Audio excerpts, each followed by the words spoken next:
Bismillahirrahmanirrahim. Assalamualaikum warahmatullahi wabarakatuh.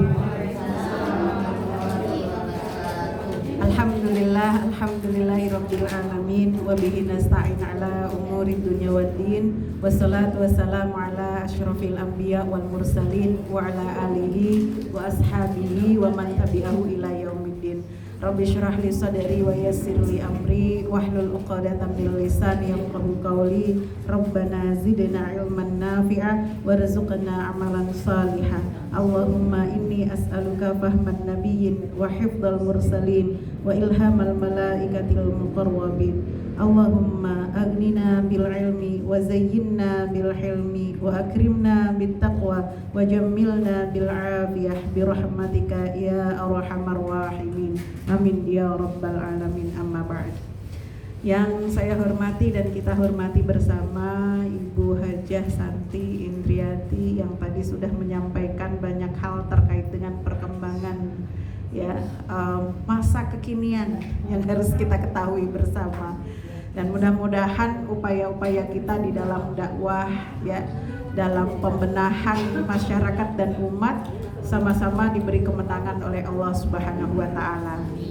Agenda hari ini, amanah yang diberikan kepada saya dari teman-teman semuanya, jazakillah Bu Meli dan teman-teman semuanya yang sudah jadi saksi repot adalah kita membahas terkait ayat-ayat tentang masalah bab tolak. Ini ilmu yang nggak usah kita praktekkan, ya Bu ya. Kita pelajari, kita pahami, apalagi kita sebagai seorang daiyah gitu. Kita yang memiliki jamaah, misalnya kita punya binaan, kita ada dekat dengan umat, banyak menjadi referensi, ditanya sama umat, biar tahu kalau misalnya ada pertanyaan kita bisa jawab insya Allah, begitu ya. Paling tidak gitu, kalau kita menemukan kasus-kasus di luaran sana, kita tahu bagaimana ilmunya, ngerujuknya kemana, referensinya kemana, ya.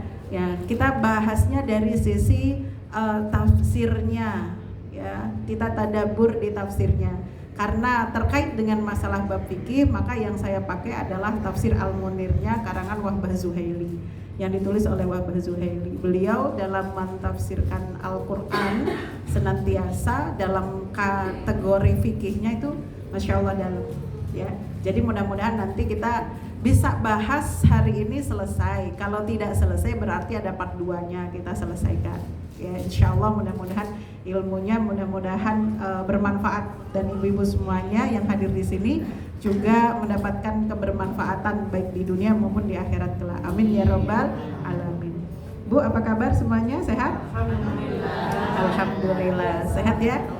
Semangat pejuang tuh biasanya ada takbirnya.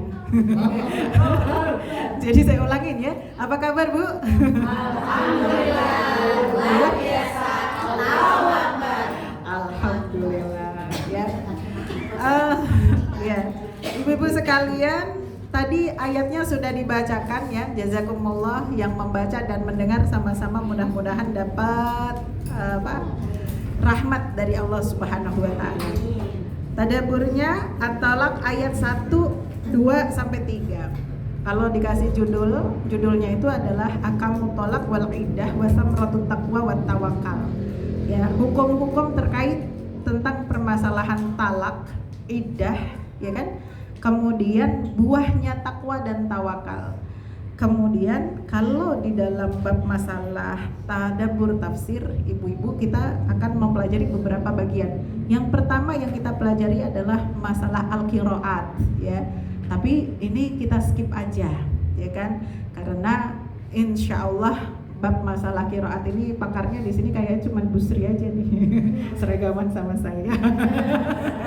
Ya, beliau qiraah qiraah sab'ah belajar gitu ya. Kan ibu-ibunya qiraahnya satu aja ya. Itu aja masih belajar gitu kan. Makanya kalau ngebahas ini nanti tambah mumet, jadi kita skip aja. Sepakat ya, di skip ya. Kemudian al-i'rab juga begitu ya. Al-i'rab mungkin sebagian teman-teman ada yang pernah belajar nahwu shorof gitu ya. Masih masuk lah itu pelajaran i'rab gitu ya. Nah, tapi kayaknya banyakan yang nggak ngerti, jadi kita skip lagi gitu ya. Skip aja ya Bu. Apalagi balaghah ya. Balago juga. Balago itu apa sih Bu Isti gitu ya? Balago itu tentang terkait sastranya. Wah, ini pada ngerti semua, bisa jawab ya. Berarti ada yang belajar. Itu kita bahas atau kita skip aja nih? Skip. Oke. Nah, kemudian yang selanjutnya adalah al-mufradatul lughawiyah. Mufradatul lughawiyah itu sebenarnya penting Bu untuk kita bahas. Kosakata dia. Ya, penting untuk kita bahas. Khusus apalagi gitu untuk kita yang akan menyampaikan gitu ya, harus tahu maknanya, karena makna Al-Quran itu kadang-kadang gitu ya, dia menggunakan makna yang tersirat juga gitu, bukan hanya tersurat. Jadi apa sih maksudnya dari kata ini? Ya, itu biasanya gitu ya, para ahli itu akan melakukan semacam riset gitu ya. Maka kemudian itu dibahas pada al-mufradat al-lughawiyah. Tapi kita juga skip nggak apa-apa. Nanti kita akan lanjut pada tadaburnya langsung ya. Maka insya Allah nanti mufradatul lughawiyahnya masuk pada tadabur. Nah, ini yang nggak keseskip nih, mulai dari sini sababun nuzulnya ya. Sababun nuzul itu penting untuk kita ketahui bersama. Apa sabab nuzul itu? Adalah sebab ayat ini disampaikan, sebab ayat ini diturunkan ya. Sababun nuzul di ayat 1 ini sebenarnya ada 2 hadis ya. Dari yang pertama itu akhraja Ibnu Abi Hatim wa Ibnu Jurair wa Ibnul Mudhir an Anas, beliau berkata qal talaqa Rasulullah sallallahu alaihi wasallam Hafsah ya. Dulu Rasulullah Shallallahu Alaihi Wasallam beliau pernah mentalak Hafsah gitu. Kemudian fa'atat ahlaha, Hafsah kemudian kembali atau balik kepada keluarganya. Nah, inilah yang melatar belakangi turunnya ayat ya ayyuhan nabiyyu idza talaqtumun nisaa fatalliquhunna li'iddatihin, begitu ya. Faqila lahu, maka kemudian ya raji'ha fa innaha sawwamah qawwamah wa hiya min azwajika wa nisaika fil jannah. Kemudian dikatakan kepada Rasulullah sallallahu alaihi wasallam perintah untuk merujuk Hafsah ya, supaya Hafsah itu dirujuk lagi oleh Rasulullah sallallahu alaihi wasallam, karena sesungguhnya Hafsah ini adalah wanita yang sangat solihah, dia orang yang kuat di dalam beribadah. Dan dia termasuk adalah istri Rasulullah, salah satu dari istrinya Rasulullah di dalam surga kelak. Begitu, itu salah satu asbab nuzul ayat 1 di dalam surat At-Talaq. Kemudian hadis yang kedua yang dikeluarkan oleh Imam Bukhari wa Muslim wa Abu Dawud wa Tirmidzi wa Nasai Wanasai wa Daruqutni gitu ya, Ani bin Umar ya. Ini menyangkut Ibnu Umar ya, annahu talaqa imra'atahu. Jadi Ibnu Umar pada waktu itu beliau mentalak istrinya, kemudian wahia haidun ya, sementara istrinya dalam keadaan haid. Fadzakara dzalika Umar li Rasulillah sallallahu alaihi wasallam ya. Kemudian Umar menyampaikan perihal permasalahannya kepada Rasulullah sallallahu alaihi wasallam. Fataghayyadhu minhu tsumma qala li yuraji'ha tsumma yumsikaha hatta tatahur ya. Kemudian Rasulullah sallallahu alaihi wasallam menyuruh kepada Ibnu Umar supaya merujuknya kembali gitu kan, atau kembali, jangan ditalak pada waktu kondisi sedang keadaan haid ya. Kemudian menahannya, yumsikuha itu menahannya ya Bu ya, sampai dalam kondisi dia suci. Kalau sudah suci kemudian summa tahil, kemudian suci lagi, artinya dari masa suci pertama ketika dia haid tadi, kemudian sampai dia haid lagi ya kan, itu tidak tidak digauli, faltathur gitu, kemudian suci, haid terus kemudian suci ya. Fa in badalahu an yutalliqha fa yutalliquha tahiran qabla ayyamassaha. Nah, ini maksudnya begitu tadi ya. Jadi kalau dia memang mau mentalaknya ya silahkan nanti ditalak ketika dalam keadaan suci, tidak dalam keadaan haid, ya. Jadi dalam keadaan yang tadi tuh haid, suci yang kedua berarti kan ya teman-teman ya. Fadil kal iddah allati amara biha Allahu azza wa jalla. Dan itulah iddah, ya, permasalahan iddah yang diperintahkan oleh Allah Subhanahu wa taala kepada orang-orang yang ditalak suaminya, baik nanti iddah itu berlangsung ya atau diwajibkan buat perempuan yang ditalak, baik talak rujuk ataupun talak meninggal. Suaminya nalak dia meninggalin gitu ya, karena faktor kecantol cewek lain atau bahasa sekarang apa PE gitu ya, yang tengahnya ada K-nya gitu ya apanya ya. Itu subhanallah, sekarang kasusnya lagi banyak banget tuh kayak gitu ya. Mudah-mudahan ya keluarga kita termasuk keluarga yang senantiasa dijaga oleh Allah Subhanahu wa taala, ya, dijauhkan dari keburukan-keburukan ya, dan dari pandangan-pandangan mata orang yang berniat buruk kepada kita ya. Kemudian wa fi lafdhin Muslim, di dalam lafalnya Imam Muslim itu fatil kal iddah allati amarallah an tutliqu laha an-nisa. Ini adalah ya bahasan ini adalah perintah Allah Subhanahu wa taala kepada perempuan ketika ditalak oleh suaminya. Begitu juga wa fi lafdhi ad-Daruqutni. Dalam lafalnya Daruqutni pakai kalimatnya begini, liyuraji'uha summa liyumsikaha hatta tahildu haidatan mustaqbilatan siwa haidatuha allati talaqaha fiha. Ya, ila akhiri, langsung saya sampaikan aja ya terjemahannya, nanti ibu-ibu biar nggak kelamaan gitu nungguinnya. Artinya apa? Supaya dirujuk kembali istrinya tadi. Istrinya siapa, Bu? Ya.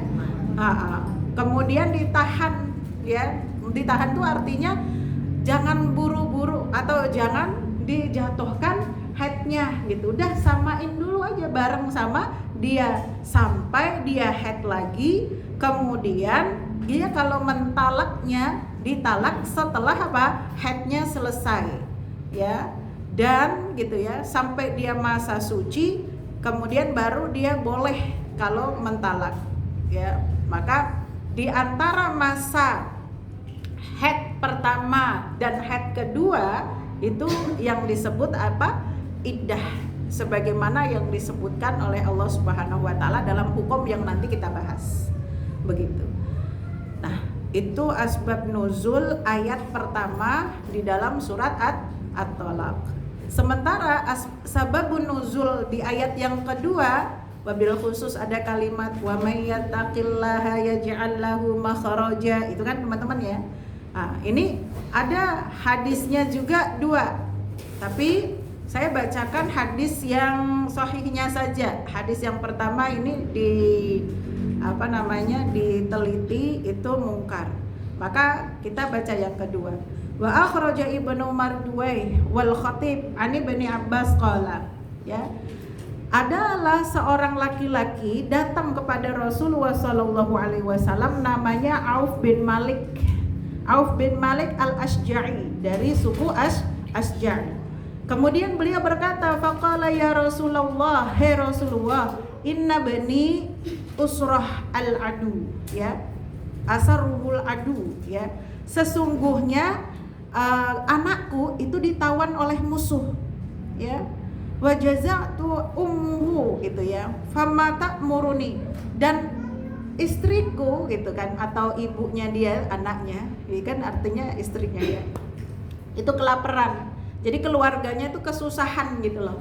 Ya udah, anaknya ditawan oleh musuh, terus keluarganya miskin gitu kondisinya, sampai kelaparan gitu ya. Terus ini berarti masalahnya luar biasa, Bu, ya, berat gak tuh masalahnya? Ya, bayangin, coba Bu, bayangin bayangin gitu loh, gitu kan. Anak laki-lakinya ditawan musuh, istrinya, keluarganya yang lain ya, berarti ya dalam kondisi kekurangan. Sudah gitu sampai kondisinya kelaparan gitu kan ya. Aduh, aku sebagai kepala keluarga nih gimana nih Rasulullah, kan bahasa kita gitu ya. Ngadu dia sama Rasulullah gitu. Kemudian dia nuntut sama Rasulullah, bilang, apa yang engkau perintahkan kepadaku ini ya Rasulullah gitu. Kalau sudah kayak gini aku kudu piye, ngono bahasa kita kan gitu ya. Kemudian apa kata Rasulullah? Qala amaraka wa iyyaha antastaksiruna min la haula wala quwwata illa billah. Ya Bu ya. Ini nih boleh ditiru loh Bu. Ya, ada hadisnya. Jadi kemudian Rasulullah SAW memerintahkan kepada dia supaya dia betul-betul memperbanyak membaca kalimat atau zikir la haula wala quwwata illa billah. Karena dia memang tidak ada kekuatan mau ngambil anaknya, mau kasih makan keluarga, itu benar-benar gitu nggak ada kekuatannya. Maka kemudian dia dawamkan itu zikirnya terus gitu, ya. Terus itu dibaca terus gitu. Faqalatil mar'ah na'am ma amaraka faj'ala yuksirani minha fatawfulu anhul adu. Ya, kemudian dia ya perempuannya ini ya, istrinya itu ya, dia berkata bahwa gitu ya, dia pun yang suaminya itu menyuruh dia untuk banyak mengucapkan kalimat la haula wala quwwata illa billahil aliyyil azim. Itu jadi doa atau zikir bersama Bu gitu. Jadi kalau dalam kesempitan ya, yang betul-betul kita nggak punya tenaga, kita dikeroyok sama 13 orang yang gede-gede ya kan, kitanya sendirian misalnya la haula wala quwwata illa billah. Cocok gak Bu ini? Cocok ya. Berarti nanti insya Allah kita mulai hari ini mudah-mudahan para kader gitu ya, dakwah ini banyakin banyakin zikir ini gitu ya. La haula wala quwwata illa billah. Mudah-mudahan kemenangan ya menjadi rezeki kita. Kan begitu ya. Kemudian yang terjadi kemudian apa? Ketika dia sudah memperbanyak kalimat la haula wala quwata illa billah untuk zikirnya dia, fatawfulu anhul adu. Ya, ternyata dalam suatu kesempatan musuhnya ini lalai. Begitu, ya. Musuhnya lalai sehingga ya anaknya ini bisa lari, fastaqogona muhum. Ya, faja'a biha ila abihi. Anaknya bisa melarikan diri dari musuh yang tadi menawan dia. Padahal kalau dihitung pakai logika, itu dia nggak bisa melawan musuh tadi. Ya, betapa kuatnya kan begitu ya musuh yang melawannya. Maka kemudian ada satu kondisi yang membuat dia lalai. Kalau dia kabur, udah gitu pakai plus bonusnya, kaburnya dia bisa membawa kambingnya musuh gitu ya, dibawa sama dia gitu.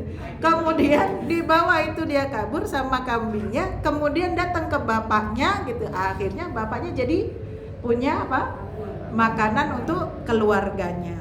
Ya, maka kemudian fanazalat ya ayat ini, wa may yattaqillah yaj'al lahu makhraja. Benar ya Bu ya?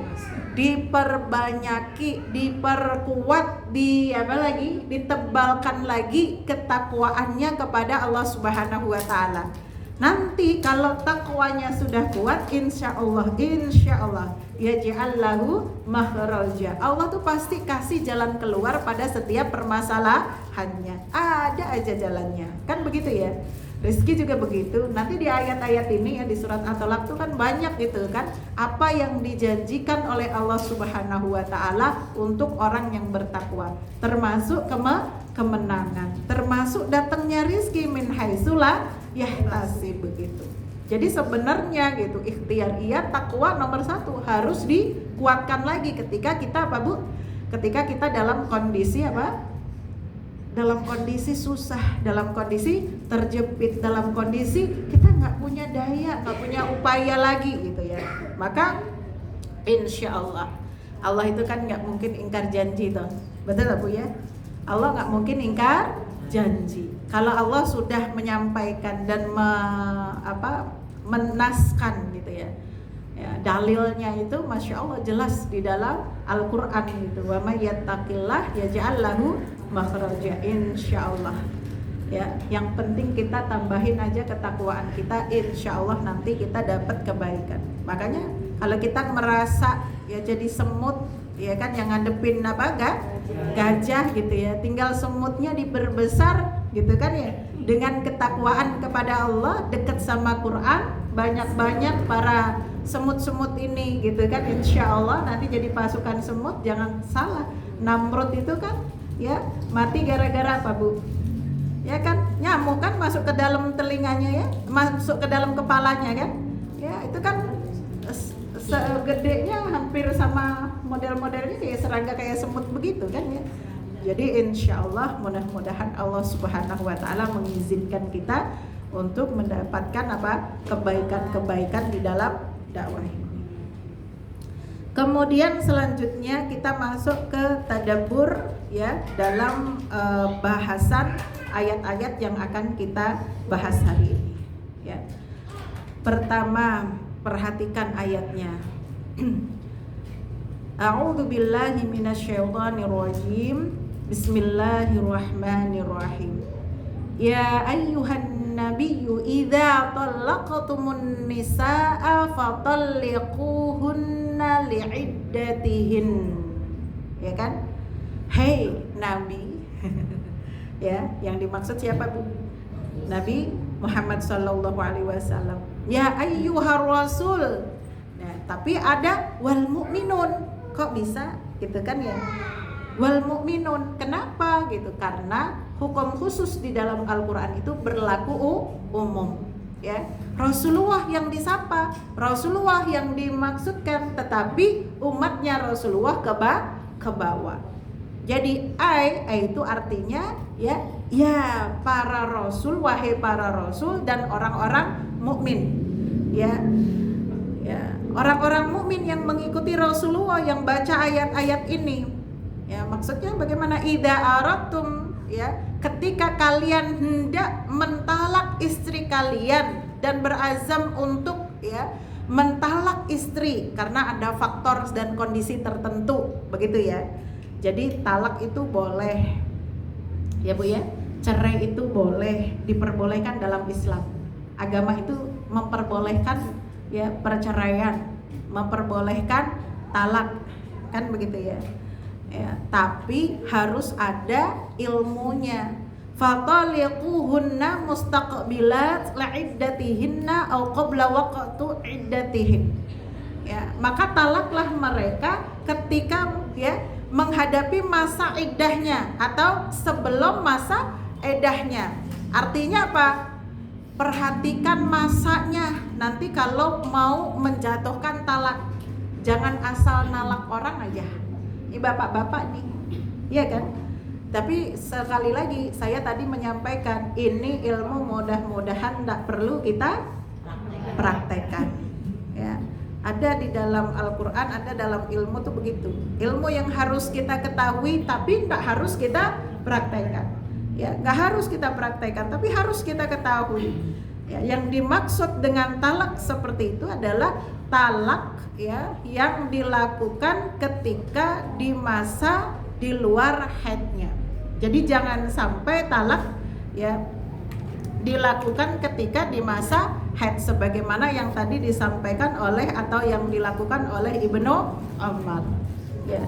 Jadi wa inna makanan nida khoson bin nabi. Adapun kalau panggilan itu disampaikannya ya ayuhan nabi, yang pertama kan kalimatnya begitu ya Bu ya. Kenapa pakai kalimat ya ayuhan nabi di dalam Al-Qur'an gitu?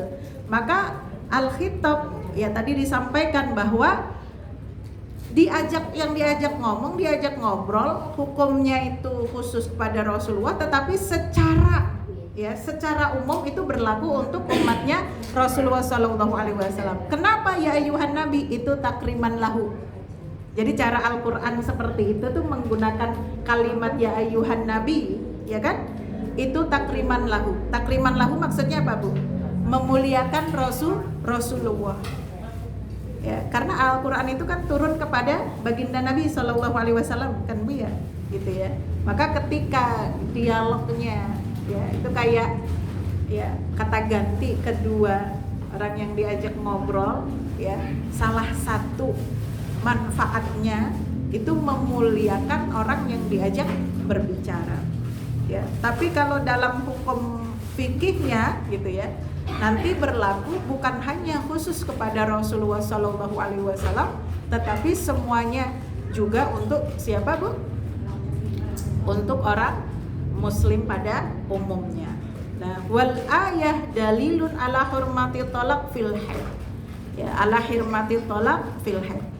Ya, dan ayat ini dalil kepada kita semuanya bahwa talak ketika di masa haid itu hukumnya haram. Begitu.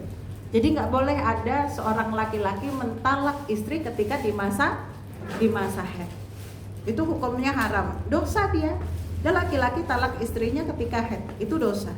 Ya, dan dia melakukan apa? Kemaksiatan karena tidak patuh dengan perintah Allah Subhanahu wa taala.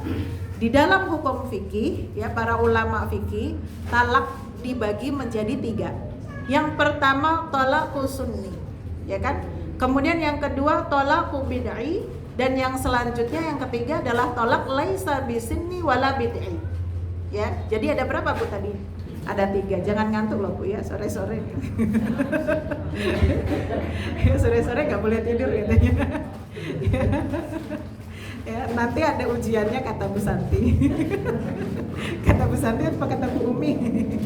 Ya, jadi talak apa? Sinni, talak bid'i, dan talak yang laisa bisinni wala bid'i. Ya. Nah, kita bongkar satu-satu tuh. Amma talaqus sinni itu bagaimana? Tolak yang sinni itu maksudnya sinni yang bagaimana? Sinni itu sunnah, ya. Sunnah artinya cara dia mentalak itu sesuai dengan yang diajarkan oleh Rasulullah Sallallahu Alaihi Wasallam, ya, yang disampaikan di dalam Al-Quran, begitu, ya. Dia fahuwa at-talaqu fi tuhrin la jima'a fihi. Artinya seorang laki-laki mentalak istrinya ketika istri dalam keadaan suci dan tidak dijima sebelumnya. Paham? Ya. Jadi orang tuh berarti, saya menyimpulkan dari kalimat ini, ya Bu ya, talak itu harus dikeluarkan dalam keadaan, kalimat talak itu harus dikeluarkan dalam keadaan betul-betul dipikirkan, enggak yang tiba-tiba dan ujuk-ujuk. Jadi kalau ada orang mau bercerai, ya kan, kalau laki-laki mau mentalak seorang perempuan itu, pertama, dari mana dia tahu kalau perempuannya suci? Kan berarti ada pengenalan, ngerti kan Bu ya? Jadi nggak semena-mena gitu, pulang dari mana jauh, nggak tahu kondisi istrinya lagi kayak gimana, tiba-tiba misalnya ditalak, itu kan nggak begitu gitu. Ya, atau kondisinya istrinya bagaimana, nggak begitu.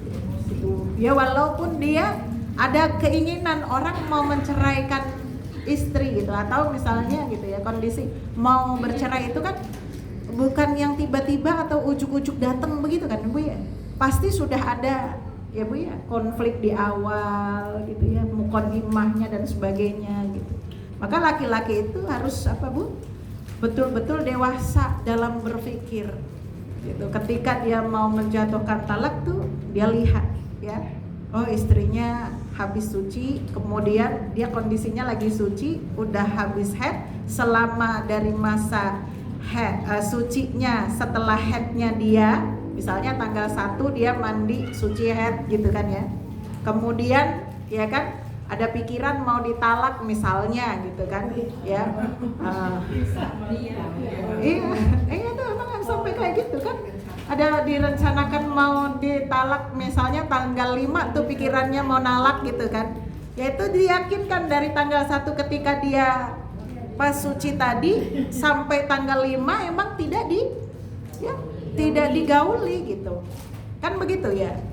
Sampai kemudian gitu ya, datang haidnya lagi ya.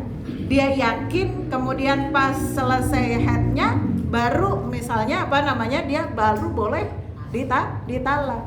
Berarti kan itu butuh pemikiran ya Bu ya. Harusnya begitu tuh. Ya, maka orang kalau mau mengucapkan kalimat talak kalau dipikirin suwe-suwe kok rasito ya. Nggak jadi kan Bu ya, lama-lama gitu kan dikeliatin, diiniin gitu kan istrinya. Nggak paham ya. Masuk di sini ada itu ya. Ya. Atau yang boleh lagi ditalak ya dalam saya sampaikan ya Bu ya, bahwa Zuhaili itu madhabnya Syafi'i dia. Maka beliau mengatakan au asna aham riqadis tibana, yaitu atau ketika dalam kondisi dia hamil tuh boleh tuh ya. Kenapa? Ya hamil boleh gitu. Maksudnya ketika dalam kondisi hamil itu lebih boleh dia ditalak daripada ketika dalam kondisi haid. Kalau dalam kondisi haid itu haram hukumnya. Walaupun nanti kita ada ulama, ibu-ibu ya, sama saya dulu ya. Ya, ada ulama ya kan itu tidak masyhur gitu ya, yang dalam kondisi hamil ada yang mengatakan tidak boleh ditalak. Tetapi kalau menurut para jumhur ulama termasuk Imam Syafi'i itu boleh. Ya. Enggak masalah ditalak ketika dalam kondisi hamil. Itu termasuk talak sunni, ya kan? Artinya cara mentalaknya sesuai dengan syariah. Ya. Wa amma talaqul bid'i, adapun talak yang bid'ah. Ya, itu berarti kebalikan dari yang sunni tadi. Artinya bagaimana? Dia melakukan talak kepada istrinya atau mentalak istrinya ya dalam keadaan yang tidak dihalalkan. Ya. Contohnya fahuwa at-talaqu asna'al haid, yaitu dia mentalak istrinya dalam keadaan istrinya haid. Ya, au fi tuhrin qad tamma fihil wiqa, ya, khasyatal hamli. Atau dalam keadaan suci tapi sebelumnya itu sudah digauli terlebih dahulu, ya kan? Kenapa nggak boleh? Ya karena takut apa tadi? Hamil gitu kan ya. Wa huwa haramun li ilhaqil darari bizaujah bi tatwilil muddah allati tantadiruha lintihail iddah, ya. Nah, yang seperti ini hukumnya haram mentalak istri dalam keadaan seperti itu. Hukumnya apa, Bu? Haram. Ya, kenapa? Karena alasannya ini membuat madorot bagi perempuan dan nanti bisa memanjangkan memanjangkan masa iddahnya, begitu. Ya karena pali anna baqiyatul haid la tahsibu minal iddah indal qailina bi annal aqra al athhar. Karena masa iddah masa iddah kalau perempuan tadi sedang haid ketika ditalak itu tidak dihitung gitu. Jadi masanya nanti akan lebih panjang lagi gitu kan. Maka itu tidak adil bagi perempuan. Jadi bagaimana harusnya? Ya, ditahan dulu gitu kan ya. Tahan dulu, jangan buru-buru ditalak. Udah biarin aja dia suci dulu. Habis suci kemudian jangan digaulin tuh. Diyakinin sampai memang dia hamil atau kosong gitu kan ya. Nah, kalau memang dia kosong ya kan, maka terserah nanti kalau mau ditalak atau misalnya mau nggak jadi ditalak ya. Nah, syukur-syukur kan tadi maksudnya gitu ya Bu ya, dalam masa penantian ya kan, dalam masa penantian apa Bu, sucinya ya dia pikir gitu, dan punya firasat, punya pikiran mau ditalak istrinya gitu, tapi kok lama-lama ini kok gemesin istrinya gitu. Nggak jadi gitu. Nggak jadi ditalak gitu. Emang harus begitu lah Bu, ya kan? Ya. Kemudian apalagi jatuhnya? Ya, tetapi kalau masalah huluk bagaimana? Khulu Bu, tahu nggak khulu? Khulu itu apa? Ayo, khulu itu apa? Lakinnal khulu fil haidi bi'wadi minal mar'an laisa muharraman 'inda katsirun minal fuqaha. Khulu itu yang perempuan minta atau gugat cerai. Ya kan? Kalau perempuan yang minta dicerai, ya kan? Itu boleh walaupun dia dalam masa haid. Bukan yang minta itu apa? Yang menceraikan bukan sang suami, tapi perempuan. Itu bukan kita ya. Bukan kita. Mudah-mudahan rumah tangga kita langgeng sampai dunia dan akhirat. Ya kan? Sekali lagi ilmu yang tidak perlu dipraktekkan. Ya. Jadi kalau ada perempuan dia udah nggak betah sama suaminya, ya kan? Suaminya. Kok bosan sih? Ya bosan ada yang baru. Bukan bosan, itu udah ada masalah yang gitu ya. Mungkin perempuan itu Bu, kenapa sih perempuan kepengen bercerai? Satu, karena suaminya udah bener-bener zalim sezalim-zalimnya. Biasanya kan begitu ya. Udah gak tahan itu perempuan gitu ya. Terus suaminya udah ya Allah, galaknya tuh bukan cuma dengan kata-kata, tapi kadang-kadang pakai tangan. Ya kan? Ya sampai bisa terancam jiwanya gitu kan. Maka boleh nggak gitu kan untuk menggugat cerai sang suami gitu kan? Boleh gitu. Tapi Ustazah katanya kalau perempuan itu menggugat cerai nanti nggak kecium bau surga, ya kan? Iya memang ada hadisnya begitu. Khusus untuk perempuan-perempuan yang tadi tuh, kalau mau cerai alasannya cuma bosen doang.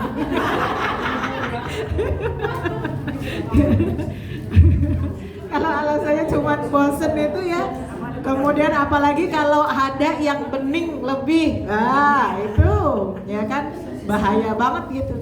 Atau apalagi kalau cuman istilahnya kalimatnya udah nggak sejalan, udah nggak cocok, nggak cocok punya anak 5. Ya kan, udah nggak sejalan kok udah 20 tahun, udah 50 tahun gitu kan, ya Masya Allah. Tapi ada aja gitu ya Bu ya kasus ya, ada aja kasus ya Allah itu kadang-kadang itu kita liatin gitu kan ya. Itu baik-baik aja loh gitu kan, tiba-tiba ujuk-ujuk Masya Allah, na'udzubillahi min dzalik ya. Gara-gara reoni ya. Makanya jangan reoni kalau gitu, ya kan? Jangan reoni dan nggak perlu ditiru gitu. Ya kita reoni sama anak-anak yang sama teman-teman perempuan aja lah. Ya biasanya kalau reoni ada CLBK gitu ya. Apa tuh CLBK?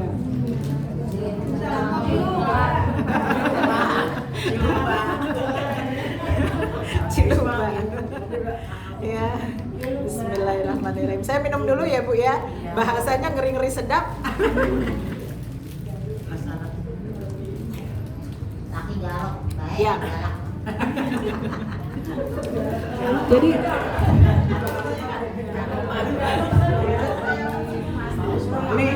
nanti jadi gini ibu-ibu, kenapa timbul nanti timbul pertanyaan begini, kenapa kalau perempuan dia boleh ya kan mengajukan gugatan cerai atau dia mengajukan khulu gitu ketika dia dalam kondisi haid ya, padahal nanti itu akan memperpanjang masa iddahnya ya, karena dia sendiri yang mengajukan itu pertama. Yang kedua, berarti ketika seorang perempuan sudah mengajukan gugatan cerai, berarti dia sudah siap dengan segala macam resiko yang akan dia hadapi, ya kan?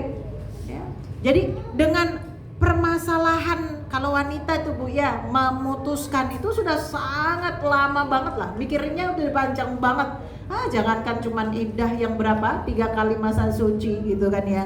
Ya perempuan siap dia untuk melakukan yang penting bebas dari kezaliman suami. Itu kalau benar-benar suami itu udah banget zalimnya. Betul nggak Bu? Karena perempuan itu biasanya dia lebih milih bertahan daripada bercerai. Ya kan? Ya, mudah-mudahan lah ya perempuan tuh begitu. Kita nggak salah gitu. Tapi zaman sekarang Masya Allah perceraian itu makin tahun makin meningkat. Sementara nilai pernikahan gitu, angka pernikahan semakin tahun semakin turun, betul ya Bu Santi ya? Ya perceraian itu makin meningkat, makin banyak gitu. Ya makanya kenapa kita disuruh membahas ini Bu ya. Mudah-mudahan kita dihindarkan dari hal-hal semacam ini, dan kemudian kalau ada permasalahan di sekitar kita bisa memberikan nasihat. Ya. Kemudian wa amma talaq alladzi laisa bisunni wala bid'i, ya. Adapun yang ketiga tadi kan ada 3 ya Bu ya? Atau nanti kalau dalam kitab fikih ada juga yang cuma 2 aja, antara sunnah dan bid'ah. Kalau di sini dibahasnya sampai berapa? 3. Yang dimaksud yang tidak dalam masuk kategori sunnah dan bid'ah itu adalah tolaknya ya pengantin yang masih usia as-saghirah. Ya. Dia masih kondisinya dia belum belum head, belum balik. Kalau zaman dulu Bu, zaman dulu orang-orang Arab tuh biasa nikahin anak-anak kecilnya, misalnya punya anak sama punya anak dinikahin padahal belum balik. Terus kemudian ada kejadian, oh gitu ya, di Indonesia ada, oh ya. Nah itu kalau misalnya dia dipisahkan atau ya terjadi perceraian gitu kan, nah itu bukan masuk kategorinya di kategori yang ketiga. Atau perempuan yang sudah tidak haid lagi, perempuan yang apa Bu, yang menopause ya, atau ya perempuan yang ya belum didukhul sama suaminya. Belum didukhul itu maksudnya ya wa ghairal madkhulu biha itu adalah perempuan yang belum ada terjadi hubungan intim antara dia sama suaminya. Ya. Itu masuk kategori apa Bu? Bentuk talak atau perceraian yang dia laisa bisunni wala bid'ah. Ya. Kemudian udah ya Bu bahasan terkait dengan 3 jenis talak tadi ya. Nah, kemudian dilanjutkan bahasannya adalah wal afdalu bittifaqi kaunu talaqah marrah wahidah. Jadi yang utama talak itu dalam kesepakatan para ulama itu cukup 1 kali saja. Cukup satu kali saja. Padahal kalau di dalam Al-Qur'an kan katanya ya kan kita juga taunya gitu selama ini gitu kan ya at-talaqu marratan kan begitu. Tolak itu ya kan 2 kali. Maksudnya apakah ini kemudian bertentangan dengan kalimat itu? Tidak begitu maksudnya. Ya, maksudnya begini. Kalau ada laki-laki yang menjatuhkan talak sama seorang wanita yang menjadi istrinya tadi, cukuplah sekali saja. Jangan diulangi lagi. Itu yang baik itu begitu. Ya, cukuplah sekali saja. Kalau memang nanti dirujuk gitu ya, maka rujuklah dengan baik ya dan diawet-awetlah gitu loh. Nggak usah lagi diulang ada talak lagi begitu. Ya maka itu afdol yang paling baik menurut kesepakatan ulama begitu. Ya dan jangan dibanyakin, jangan diulang lagi talaknya begitu. Atau malah kadang-kadang gitu ya kan ada orang mentalak itu sekali langsung 3. Ya kan? Sekali waktu langsung 3, sekali waktu langsung 2. Nah itu kalau menurut para ulama bagaimana? Yang afdal bittifaqi para ulama tadi adalah sekali mentalak 1 kali saja. Jangan diulang lagi, jangan 2 apalagi sampai 3. Kenapa menurut Imam Malik ya wa yakrahu inda Malik as-salas. Imam Malik itu menghukumi makruh hukumnya ketika dilakukan sampai 3 kali, baik itu mutafarriqah atau majmu'ah. Baik yang 3 kali itu dipisah-pisah kondisi talaknya atau dikumpulkan sekali langsung ditalak 3 itu. Ya. Kalau menurut Imam Hanafi bagaimana? Yaqra'uz ziyadah 'alal wahidah fi tuhrin wahidin. Kalau dalam satu masa suci ya itu dimakruhkan ya lebih dari 1 talak. Masya Allah. Itu menurut Imam Hanafi. Tapi kalau menurut Imam Syafi'i boleh-boleh saja. Artinya mubah. Ya, ada seorang laki-laki dia menjatuhkan talak sekali langsung 3, itu boleh dan jadi talaknya, ya kan? Kenapa begitu? Karena Imam Syafi'i itu berdalil ya dengan apa yang disampaikan oleh Allah Subhanahu wa taala dengan kalimat fatalliquhunna li'iddatihin, ya kan? Dengan kalimat ini maka boleh dia apa? Ditalak walaupun sekali langsung 3, itu boleh dan itu jatuh. Ya, artinya mubah, hukumnya tuh mubah. Kalau mubah itu kan ya nggak ada hukum makruhnya, ya kan? Nggak ada hukum apa Bu? Haramnya, nggak ada. Ini wes pokoknya ya terserah dia aja, kayak kita makan gitu ya, mubah gitu ya. Nah kalau misalnya terjadi kondisi, makanya kalau di Indonesia atau di negara-negara lain itu kan rata-rata ngikutin madhabnya Imam Syafi'i ya Bu. Kalau ada persidangan masalah talak itu nggak boleh direka ulang, ya, karena nanti mengucapkan kalimat talak lagi itu jatuh dihitung lagi gitu. Jadi nggak boleh direka ulang. Kalau sidang kasus-kasus macam-macam gitu kan ya, itu kan harus direka ulang ya. Bagaimana cara kamu menganiaya, bagaimana cara membunuh, gitu kan? Bagaimana cara ini gitu. Ya tapi kalau masalah talak itu nggak boleh. Bagaimana cara kamu mengucapkan talaknya itu nggak boleh, gitu. Ya, kalau ada hakim mempertanyakan itu berarti hakim itu belum mempelajari masalah bab talak, ya. Kemudian apalagi yang menjadi bahasannya, gitu ya. Nah, kalau Imam Hanafi tadi ya, wa ta'wilul Hanafiyah wal Hanabilah qauluhu ta'ala fatalliquhunna li'iddatihinna, ini kan dalilnya sama ya Bu ya. Imam Syafi'i juga pakai dalil ini, Imam Hanafi juga pakai dalil ini. Imam Hanafi pakai dalil ini, Imam Hambali juga pakai dalil ini, tetapi dipahami oleh mereka memiliki apa? Memiliki pemahaman yang berbeda. Kalau menurut Imam Syafi'i tidak ada masalah, karena ya iddah itu adalah sesuatu yang diperintahkan oleh Allah Subhanahu wa taala di masa dia apa? Di masa dia setelah dia menghadapi masa talaknya. Dan dia berarti tetap apapun yang terjadi pada masa talak itu gitu ya, di dalam masa talak itu ya, maka bisa saja apapun itu terjadi bisa gitu ya. Maka tidak dikatakan harus sekali masa iddah kemudian sekali talak, itu tidak kalau menurut Imam Syafi'i. Jadi bisa nanti dijatuhkan, kalau misalnya dirujuk kemudian dijatuhkan talak lagi, nggak harus menunggu sampai selesai gitu loh ya. Maka kalau Imam Hanafi dan Imam Hambali bagaimana ya memaknai masa waqatalliquhunna li'iddatihinna, ya, annal ma'na listiqbali iddatihinna la fi iddatihinna, ya, itminal mahali an yakuna talaq wa huwa sababul iddah waqi'an fil iddah.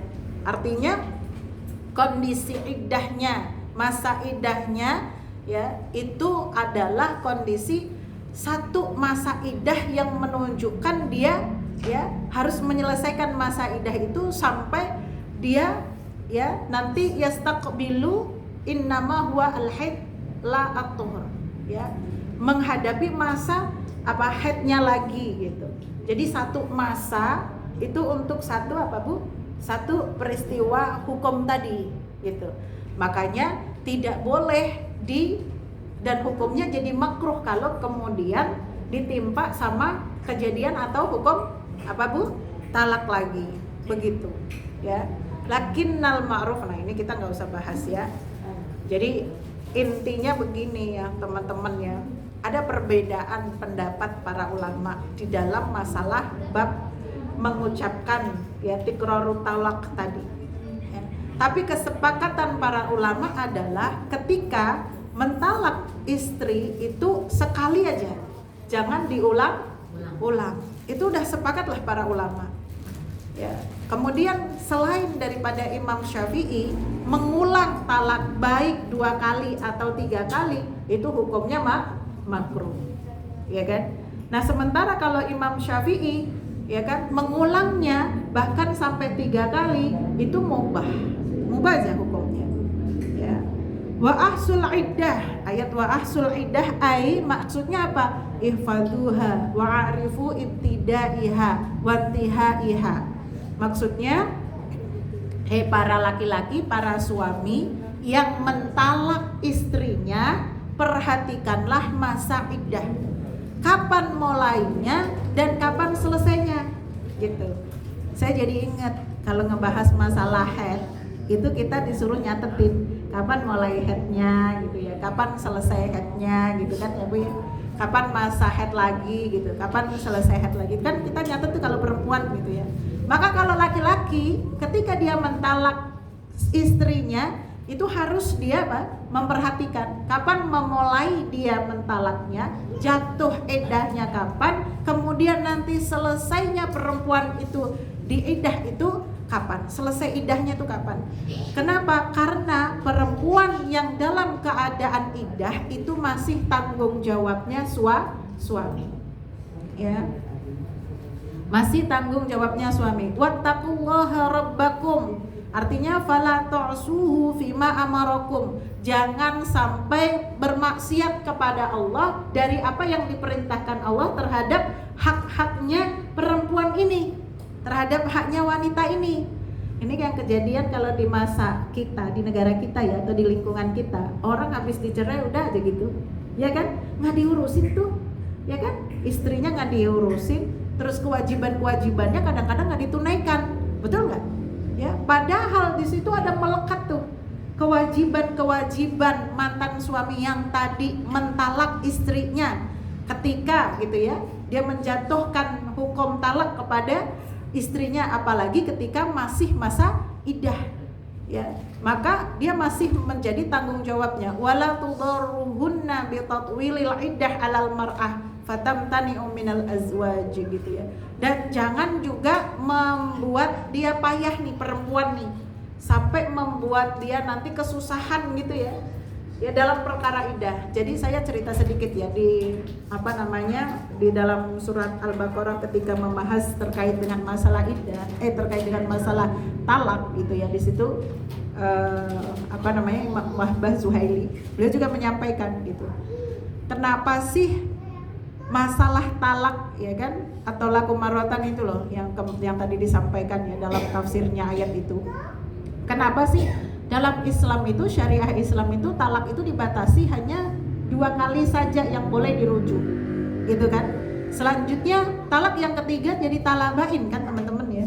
Jadi talak yang tidak boleh kembali sebelum istrinya menikah dengan laki-laki lain.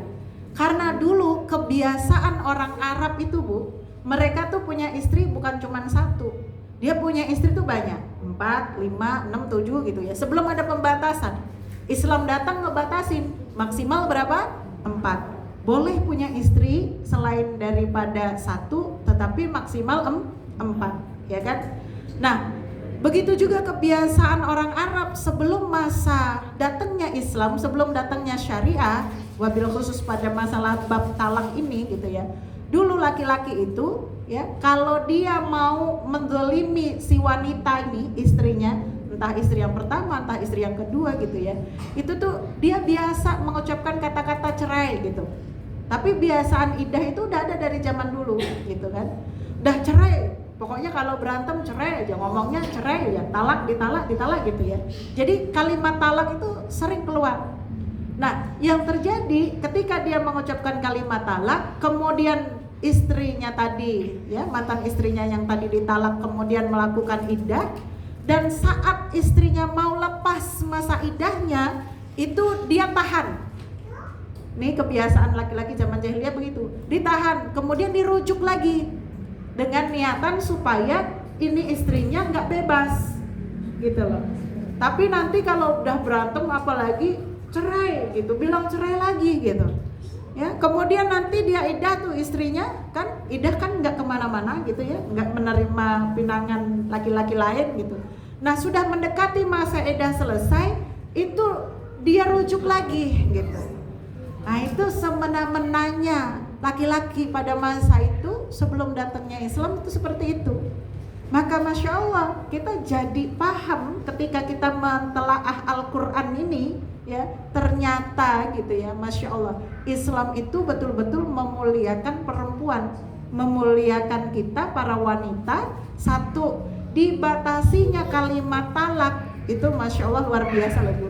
Dari kalimat yang dulu gampang diucapkan oleh laki-laki, talak, talak, talak gitu ya, kemudian dibatasi at-talaq marratan, pokoknya kalau sudah 2 kali jangan harap balik sama tuh perempuan. Itu kan berarti naikin harga diri kita, betul kan ya, naikin harga diri perempuan, ya kan. Terus kemudian begitu juga perintah Allah, wattaqullaha rabbakum, takutlah kamu kepada Allah Subhanahu wa taala. Orang mukmin itu ditakuti oleh Allah Subhanahu wa taala begini nih. Ditakut-takuti maksudnya indar ya. Dikasih apa? Dikasih peringatan supaya mereka memiliki apa? Rasa ya, rasa mawas diri.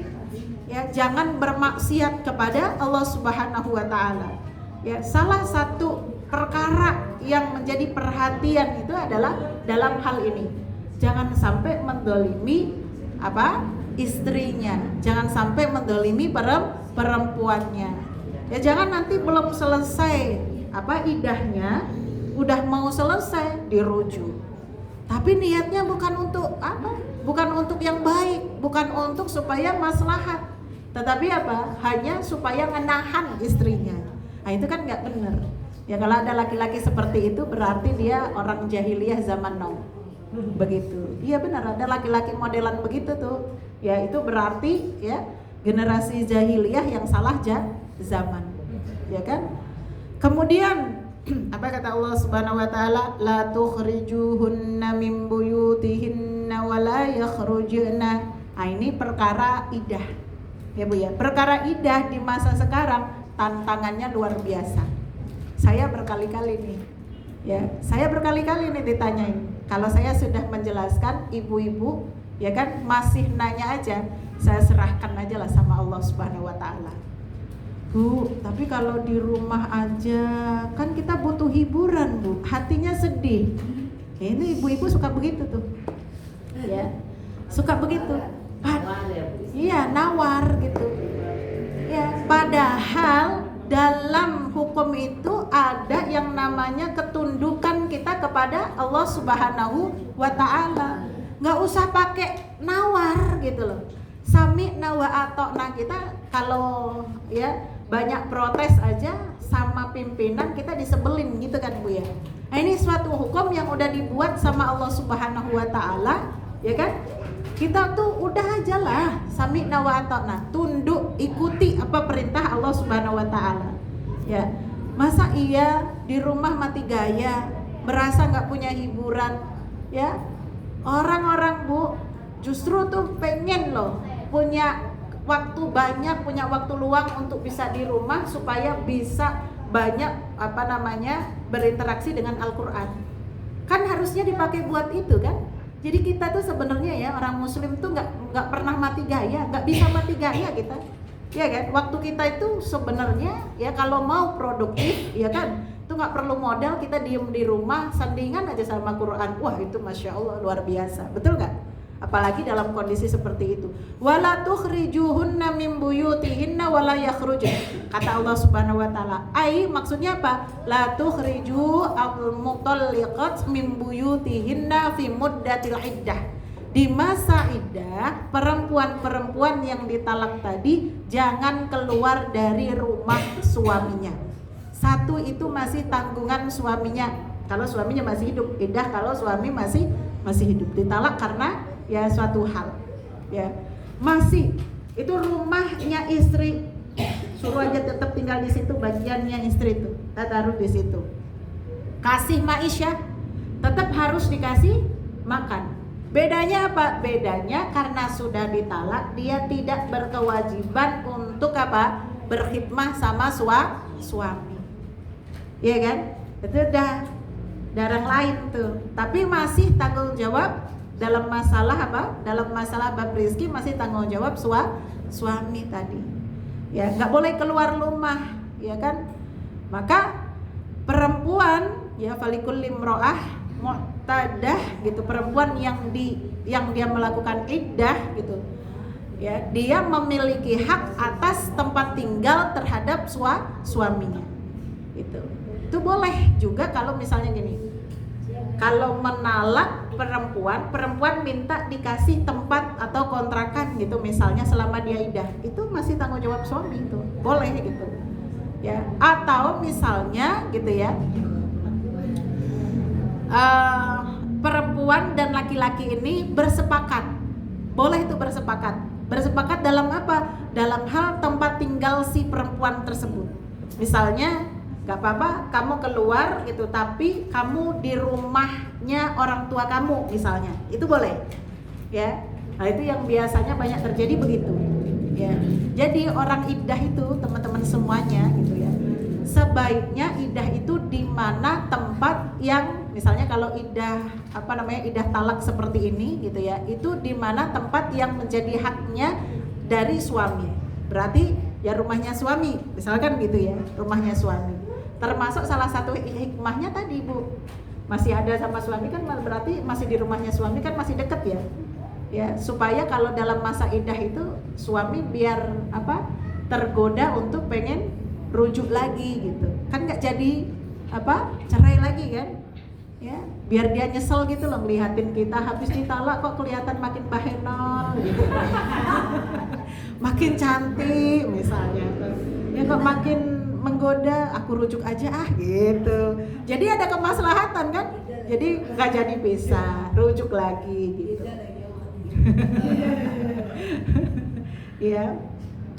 Atau misalnya karena musyawarah di antara keduanya, maka diperbolehkan misalnya ya, kalau sang perempuan tadi izin gitu untuk menyelesaikan iddahnya di tempat atau di rumah orang tuanya atau saudaranya, ya itu boleh.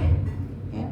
Saya kayaknya kalau di sini terus gak sanggup misalnya gitu kan, maka dia milih untuk tinggal di rumah orang tuanya, maka boleh. Maka ya tetap perempuan itu ketika dia pergi ke rumah walinya, ke rumah saudaranya atau ke tempat yang kedua, ya kan? Itu berarti tempat kedua kan? Maksudnya paham semuanya ya. Itu dia harus menunaikan iddah. Berarti iddahnya dia di situ. Nggak boleh dia kemudian gitu ya. Dia merasa keluar dari rumahnya kemudian udah gugur iddahnya, enggak. Harus tetap iddah juga. Itu jadi menyelesaikan masa iddahnya di tempat yang sudah tadi hasil musyawarah dengan suaminya. Ya, berarti ada perbincangan atau izin gitu ya, atau misalnya walaupun nggak izin ya semacam pemberitahuan lah gitu ya. Kadang-kadang kan kalau lagi godok-godokan gitu kan ya, masa izin gitu kan. Tapi harus ada ini pembicaraan bahwa sang suami ini gitu, laki-laki ini tahu ini perempuan atau istrinya tuh iddah di mana gitu, dan yang sang istri juga gitu harus begitu. Apalagi kalau misalnya ya sang suami meninggal, kalau iddah ketika suami meninggal itu sebaiknya dia pergi atau menjalankan iddah di mana dia menerima kabar suaminya meninggal tadi. Misalnya di tempatnya dia, di rumahnya dia misalnya. Iddah lah itu berapa Bu kalau perempuan ditinggal mati suami? 4 bulan 10 hari itu iddahnya. Udah dia di situ. Ya, teman-teman kalau lagi upah apalagi ngaji ya mendingan kita yang misalnya ya, jangan kita lah seolah-olah kalau kita tuh ada salah satu di antara kita gitu ya. Artinya ya kan ya teman-temannya yang mengunjungi atau ngaji di tempatnya dia gitu. Ya, dan gurunya harus memaklumi, oh ini dari masih masa iddah, jadi nggak boleh dia keluar rumah gitu ya. Jadi memang kondisinya perempuan lagi iddah itu semuanya serba terbatas. Jadi nggak boleh dia keluar seenaknya. Dia tidak keluar rumah kecuali dalam kondisi darurat. Falaisa lil mu'tadat az-zawjat al-khuruj min tilkal buyut madumna fil iddah illa li amri doruri. Saya bacain ini. Saya cuma baca Bu. Saya jelasin sama ibu-ibu. Karena saya tahu kalau ibu-ibu baca sendiri nggak paham. Ya kan? Kalau sudah dipahamkan, jangan jangan ini lagi, jangan nego lagi gitu kan. Nah, yang banyak tuh kondisinya sekarang kan begitu. Ya kan? Boleh keluar rumah Darurat itu apa sih? Belanja. Darurat kalau nggak kita lakukan terancam jiwa kita gitu. Ya, kemudian satu darurat, kemudian riayatil lihaqiz zauj gitu ya. Itu kondisinya dia itu masih dalam tanggung jawab zaujnya tadi, suaminya. Jadi kalau belanja suruh suaminya belanjain. Begitu. Masalah makanan, masalah ini tuh semua tanggung jawabnya laki-laki tadi. Nih perhatikan, kalau meninggal bagaimana? Punya anak, ya kan? Punya saudara, itu anak, saudara siapa? Saudara suami laki-laki harus merhatiin janda saudaranya.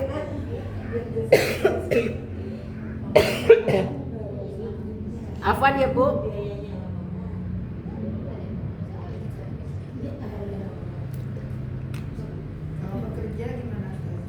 Perhatikan dulu, saya terusin lagi. Ya, faida kharajat, perhatikan ya. Ini kalimatnya ya, yang ada krusetnya di situ kelihatan kan kalimatnya. Faida kharajatil mu'tadah li ghairi daruratin lailan aw naharan kanal khuruj haraman. Ya, artinya apa Bu? Ya.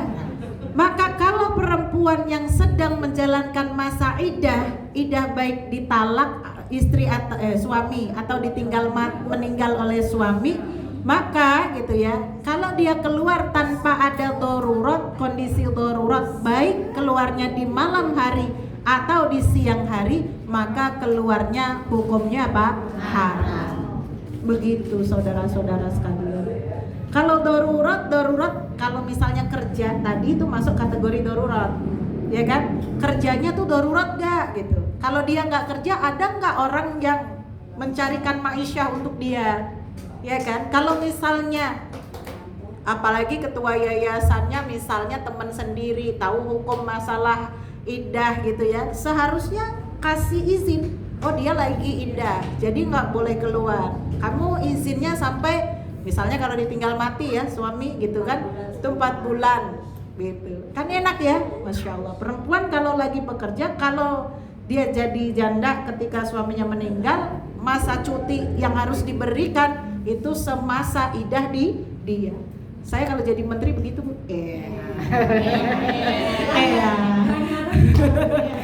Pak Prabowo ting-ting gitu ya. Bisa gitu ya. Atau komisaris.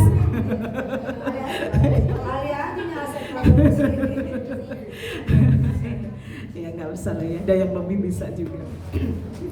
Tapi kalau kondisinya dia nggak punya pilihan, dia harus gitu kan, itu berarti masuk kategori darurat. Maka kalau darurat bagaimana? Ya udah, daripada dia menjatuhkan dirinya ke dalam kerusakan lagi gitu, asalkan dia nanti ada hal-hal yang harus dia jaga ketika dia keluar ya.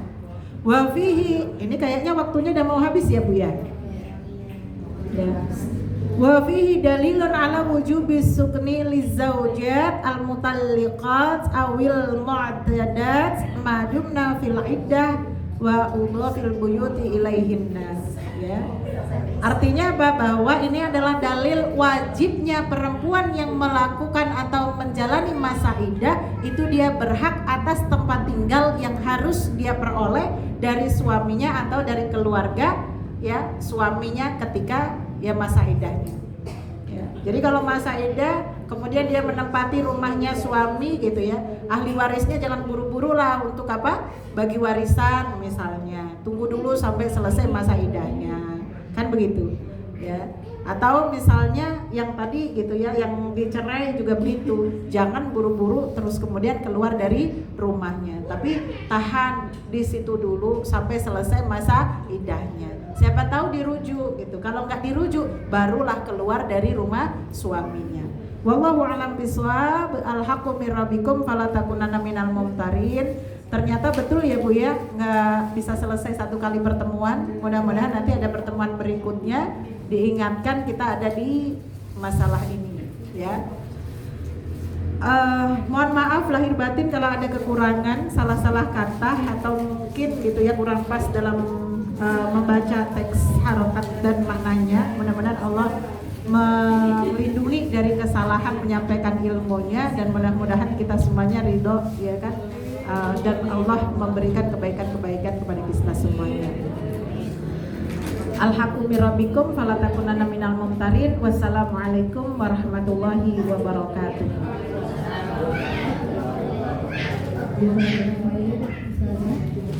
Alhamdulillah ibu bisa mendapatkan ilmu ya tentang tolak, karena kalau kita lihat di masyarakat kebanyakan asal-asalan deh, tinggal aja gitu ya.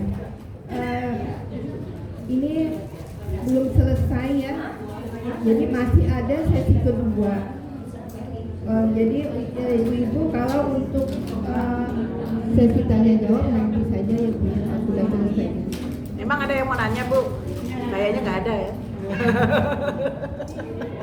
Ya mungkin